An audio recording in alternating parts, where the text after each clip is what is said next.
ಪತ್ರಿಕೆಯ ಧ್ವನಿ ಎಂದರೆ ಜನರ ಧ್ವನಿಯಾಗಿರುತ್ತದೆ. ಪ್ರಜಾಸತ್ತೆಯ ಉಳಿವಿಗೆ ಪತ್ರಿಕಾ ಮಾಧ್ಯಮದ ಸ್ವಾತಂತ್ರ್ಯ ಅತ್ಯಂತ ಅಗತ್ಯ ಹಾಗೂ ಅನಿವಾರ್ಯತೆ ಎಂಬುದಾಗಿ ಹಿರಿಯ ಪತ್ರಕರ್ತ ಹಾಗೂ ಕಾಸರಗೋಡು ಜಿಲ್ಲಾ ಪಂಚಾಯತ್ ಅಭಿವೃದ್ಧಿ ಸ್ಥಾಯಿ ಸಮಿತಿ ಅಧ್ಯಕ್ಷ ಹರ್ಷತ್ ವರ್ಕಾಡಿ ಹೇಳಿದರು. ಅವರು ಮಂಜೇಶ್ವರದಲ್ಲಿ ಪತ್ರಕರ್ತರು ಏರ್ಪಡಿಸಿದ್ದ ಕನ್ನಡ ಪತ್ರಿಕೆಯ ದಿನಾಚರಣೆಗೆ ಚಾಲನೆ ನೀಡಿದ್ರು.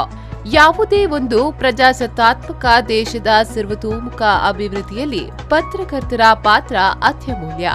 ಪ್ರಜಾಸತ್ತೆಯ ಅತ್ಯಂತ ಮುಖ್ಯ ಅಂಶ ಎಂದರೆ ಸ್ವತಂತ್ರ ಹಾಗೂ ನಿರ್ಭೀತ ಪತ್ರಿಕಾ ಮಾಧ್ಯಮ.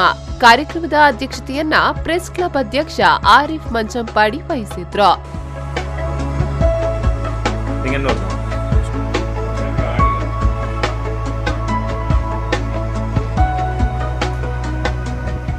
ಈ ಸಂದರ್ಭದಲ್ಲಿ ಪತ್ರಕರ್ತರಾದ ಹನಿ ಸುಪ್ಪಳ, ರತನ್ ಕುಮಾರ್, ಸಾಯಿಪತ್ರ ರೈ, ರವಿ ಪ್ರತಾಪ್ ನಗರ, ಜಗದೀಶ್ ಪ್ರತಾಪ್ ನಗರ ಸೇರಿದಂತೆ ಹಲವರು ಉಪಸ್ಥಿತರಿದ್ದರು. ಕನ್ನಡದ ಮೊದಲ ಪತ್ರಿಕೆ ಮಂಗಳೂರು ಸಮಾಚಾರ ಪ್ರಾರಂಭಗೊಂಡಂತ ಆ ಸವಿನೆನಪಿಗೋಸ್ಕರ ಇವತ್ತು ಈ ಪತ್ರಿಕಾ ದಿನಾಚರಣೆ ನಾವು ಆಚರಣೆ ಮಾಡ್ತಾ ಇದ್ದೇವೆ. ಮಂಗಳೂರು ಸಮಾಚಾರವನ್ನು ಬಹುಶಃ ನಿಮ್ಗೆ ಗೊತ್ತಿರಬಹುದು, ಕರ್ನಾಟಕದ ಮಂಗಳೂರಿನಲ್ಲಿ ಕ್ರಿಸ್ತಶಕ 1843 ಜುಲೈ 1ರಂದಾಗಿದೆ ಮಂಗಳೂರಿನಿಂದ ಮಂಗಳೂರು ಸಮಾಚಾರ ಎಂಬಂತ ಒಂದು ಪತ್ರಿಕೆ ಪ್ರಥಮವಾಗಿ ಪ್ರಾರಂಭಗೊಂಡದ್ದು.